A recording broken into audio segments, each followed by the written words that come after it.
I'm going to read one to you. I'll play the other one for you. Okay. Because we don't have the actual audio of one of these quotes, but From whom are we receiving? Kyle Shanahan. Okay. And Draymond calls, stay right there. We're coming back.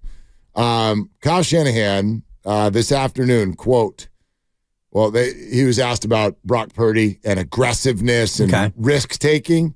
And stuff. And Kyle indicated that he liked it and stuff. He liked it. Yeah. Because, quote, I want a guy who gives us a chance to win the game, not a guy who is just hoping everyone else wins it for them. Yeah. I like it. Although that does run a little counter to his initial reaction of the pass, the first touchdown pass, which was, Brock being aggressive and trying to make plays for himself and for his team. And Kyle was mad about that throw. Well, it took him a while to get over it. And now I guess he's over it. Well, I think his point is like you're sort of spotlighting one play. Yeah. He's spotlighting a general approach.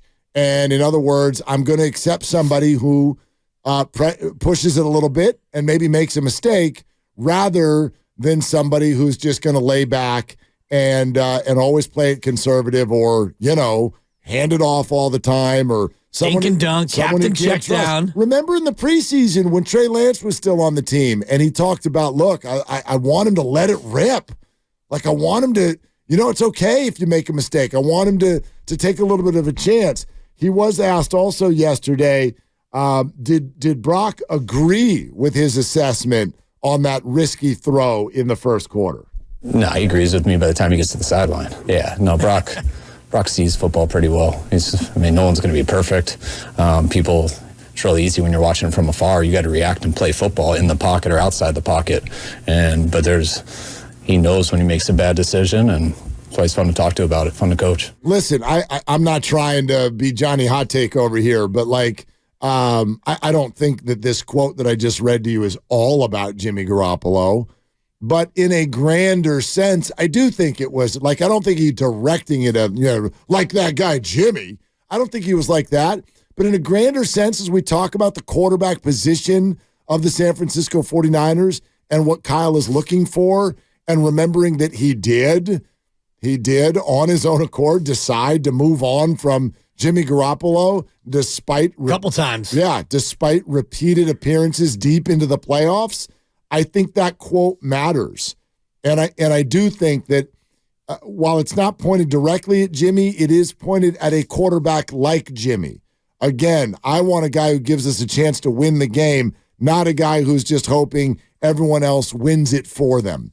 If you're going to say that, you must be having some personal experience with a player like that. And I bet Jimmy Garoppolo fits that description pretty well in his mind.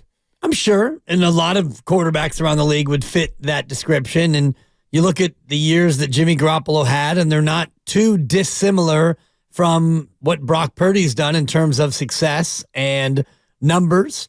I'm just looking at last year quarterback rating, and Jimmy Garoppolo was third in the league in quarterback rating behind Tua and Patrick Mahomes. And Brock Purdy, I don't know if he would have qualified. Now, you said last year. Last year. How many games was that, though? 11. For Jimmy? Yeah. Okay. And so he played 10 of those games were starts. Brock Purdy had a QB rating of 107.3, and Jimmy Garoppolo was 103 flat. Okay. So Brock Purdy, not a qualifier, according to, right, number of games played. Brock played 5 starts, 9 total games, but Jimmy Garoppolo was efficient, and he was a quarterback who won, but was he a quarterback who would go out there and take the chances that Brock Purdy has taken? And I'll refer back to the Tim Kawakami interview, Odyssey's own Tim Kawakami, as we like to say. Yep. And he was talking about the throw that Brock Purdy made to George Kittle, where he stood in the pocket, he pumped to Ayuk, the pocket collapsed, he had no real time to step in and throw, yet he threw. He threw down the field. He threw to Kittle, who had half a shoulder. He threw it right where Kittle needed it to be thrown. Touchdown 49ers. Is that the kind of throw that Jimmy Garoppolo would have made, would have even felt comfortable trying? And that's the kind of throw where I think that's what Kyle's talking about, where Brock Purdy has the confidence to make a throw like that. And Jimmy Garoppolo hasn't always had that level of confidence to make that type of throw. Well, I also think somewhere in here is a chicken and the egg conversation. And what I mean by that is I think because Brock has more of Kyle's trust than Jimmy ever did, you're sort of allowed to go out there and make those decisions. So if you're playing Green Bay in the NFC title game and the call that comes in from the sideline is we're going to hand the ball off every time except for 8 all game long, well, you're sort of forced into that idea of you're just sitting here kind of hoping other people win it for you. You're not even being allowed to throw. Brock is being allowed to go out there and take some chances. And I'll tell you what I love about that throw. I'm not going to disagree with Kyle and Brock when they both say that was not a worthwhile risk to take. Here's what I love about the throw. I love the throw because it comes as the first drive after a 3-game losing streak. And it's not a throw you make if you're worried about your job. Yeah. You don't do that. And so that's a good point. While a lot of people are like, how many games until you want to look at Sam? Yeah. Or Kirk Cousins will be healthy next year. 4 more losses is the correct answer. All that stuff's going on, and Brock's like, I'm out here slinging it. And maybe I made a stupid decision, but believe me, as somebody who played high school basketball, always looking over his shoulder to see who's coming to the scorer's table every time I was out there, you're not going to fire if you think, boy, if this doesn't go right, I'm about to get pulled. So that was a great sign for me that Brock is just, he's free and easy, man. He's letting it go, and if there's a mistake, great. Then go out on the next drive and do better. Yeah, and he's not playing with that, the notion that fans want him to feel of, you're one mistake away. You're one more bad pick away, Brock, from us talking about Sam Darnold and us also talking about how they never should have gotten rid of Trey Lance. And I told you before that was going to be a thing. And after 3 straight losses, that whole you never should have topic did start to percolate a little bit. And now it's quieted back down because the Niners looked dominant and they ended the losing skid and Brock looked good again. And so that you shouldn't have gotten rid of Trey Lance faction has quieted back down. That one's doubly funny, though. Everybody understands that, right? That's a double funny. It's a double funny because, A, Brock Purdy is playing great and largely is just a huge net positive at the quarterback position. But if you were then to take, his bad throws or bad moments and say never should have gotten rid of Trey Lance, it's like, based on what would that do for you? Yeah. You want the 3rd string quarterback for the Dallas Cowboys on your team? That's, you know what I mean? That's crazy talk. Yeah. That's crazy talk to think that he should be a relevant point made by anybody going forward. Now, if he becomes a star someday, I will wholeheartedly be shocked if he does. But if he does, then we can have that conversation down the road. What if he becomes a starter? I mean, forget him being a star. I would be shocked if he became a starter someday. I would say that the odds are stacked against him. Right. Because once you become a backup in the league, and make no mistake, even though Trey Lance has only started 4 games in his career, make no mistake, like this is year 3, and you were the number 3 pick in the draft. If 2 teams are not activating you into the football game, they've decided that you're a backup quarterback. Once you get that brand in the league, boy, is it hard to shake it.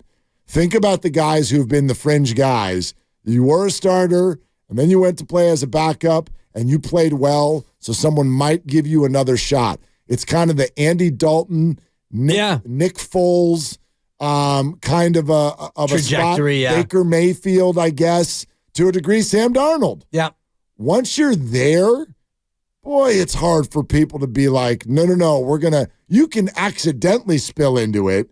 You have to sort of have somebody get hurt in front of you. Geno Smith's a good example of a guy who's thrived. Geno's a good one, but you have to, even him, like in the preseason, he had to go win the job. Right. So you have to You have to have a weird circumstance open up in front of you and then play really well when it happens. Right. And that's hard to do. And even at that doesn't guarantee that you get to keep the job.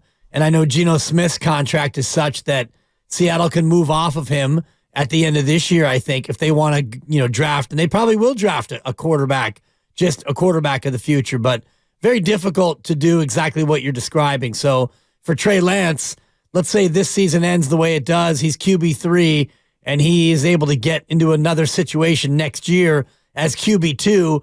Even if there's an injury there, he's got to take over the job and go out and play well in order to have a chance to stick. It just doesn't happen that often. Yeah, I'm looking at Geno Smith's contract. There's a potential out in 2024. It would end up being a dead cap 17.4. 20 ends up being a $27 million contract for the 1 year. And who knows? They may take it. It's interesting. I think he's played well enough though to stick. Yeah. I mean, they're 6-3. They're a playoff team. They're 6-3, but I would argue that Geno's numbers right now, are they starting QB numbers? I mean, he's got more touchdowns than picks. Not a lot. No. Not a lot more. Completion percentage is 65.3. I think he's okay. He's not Mr. Right, but he's Mr. Right now. He's good enough to keep the job, but he's not good enough to keep them from drafting a quarterback who could possibly replace him in the near future. I'm trying to just think about like where he was last year versus where he is this year. He's an MVP candidate last year. I mean, everything is way down. Yeah. Everything's way down. Completion from 69.8 to 65.3. His touchdown to interception ratio last year, he finished with 30 to 11. Now he's 3 to 1. Now he's at 11 to 7. Yeah, 1.5 to 1. You know what I mean? Interception percentage way up. Touchdown percentage is way down. Yep. He has not been as affected, and they drafted a good young wide receiver. Like, he's got maybe the most underrated receiving core in the NFL. Yeah, with Lockett and Metcalf. And Smith and Jigba. Like, yeah, I don't know. And yet they're 6-3. And yet they're 6-3. And I know we're not doing Seattle radio here, but that I think underscores the point of we're only a few days away from doing it. Yeah, and I think we can get into that from tonight. And they might be 7-3. I think they have the Rams, right? They do have the Rams. I'm going to call an upset in that game, but yes, they can be 7-3 at LA. I think the Rams are going to beat. That one's at LA. Yeah, Stafford is working to get back and play in that game. He's going to play. Yeah, I think he's going to play. That's so it'd be a mild upset, but an upset nonetheless. Yeah. Seattle's probably favored by what, 2? I don't know. I will look it up while I tell you that you're listening to 95.7 The Game. KGMZ FM and HD1 San Francisco, always live on the free Odyssey app, Twitch and YouTube, powered by First NorCal Credit Union. The line on tonight has gone to 4, by the way. Ravens a 4-point favorite. I think I've settled with going with Burrow over Goff against everyone's better judgment. I don't like it. Twitter. I put up a Twitter poll too, and almost 2 to 1. 2/3 of the audience said go with Goff, which is why I think I'm going with Burrow. No, Do you think I'm doing the wrong thing? I think so. Why? Tell me why, real quick. I think that Burrow's going to have no time to throw all night long. Yeah. That wouldn't be the first time. Yeah. I like it. And I like the Lionel Richie reference at the end of that with the all night long. That was good. All night long. Look at Grandy. That's a 4. Very good. That song came out 29 years before he was born. Lucas is 10-0. Did you want to weigh in? And are any of you being honest with me, or do you just want me to lose? I mean, Jared Goff's at home. That's all you need to know. Yeah. Against a really bad defense. I know, but they let her run the ball. Lucas is 10-0. I would have thought that last week against the Chargers, too. Which they did run the ball very well. Yeah, and he did like he Burrow. Was great. Burrow in the loss scored the exact same fantasy points that Goff did in the win. And that was in a high-flying score fest for Goff. And he still only scored 24, which has been Burrow's floor for the last 4 weeks. Yeah, but David Montgomery racked off a 100-yard run. I know. I'm just saying. Seahawks are a 1-point favorite in that game in L.A. Okay, I had it too, so there you go. 1-point favorite. Pretty good. Yeah. All right, I got 12 more minutes to think about it. I think it's Goff. If I switch now, though, and I'm wrong, then I'm a idiot. It'd be fun to have, if you stay with Burrow, it's your guy throwing to my guy, because I am starting Trenton Irwin. Throwing to your guy. He's throwing to Jamar Chase. I got him in another league. Trenton Irwin. I'm in a big spot. Trent and Irwin. I'm going up against the Kruger Ants. So, Yeah, then I'm rooting for you. Okay, good. Out of bed. Let's go, Trent. Yeah. Come on, Trent. No Let's do this. Dibless against Here the we Kruger go. Ants. I'm in a must-win situation. I like your chances. Yeah. You're as good of a team as he is. I got a great team. Yeah, I had some bad you beats. have a great team. I've lost. You have a solid enough team. You can't be. Randy, whatever. You got lucky against you me. can't be 1-9. 2-8. You watch your mouth. You can't be 2-8 and have a great team. That's impossible. The way the cookie has crumbled this year for your boy. You have some unfortunate luck. There's no question. You're not a great team. Great squad. Backs against the wall. Great. Got more points than you do. You do not have a great team. You got a few more points than me. 32 of them. 32 big not ones. Not a lot over 10 weeks. I That's know. 3 points a week.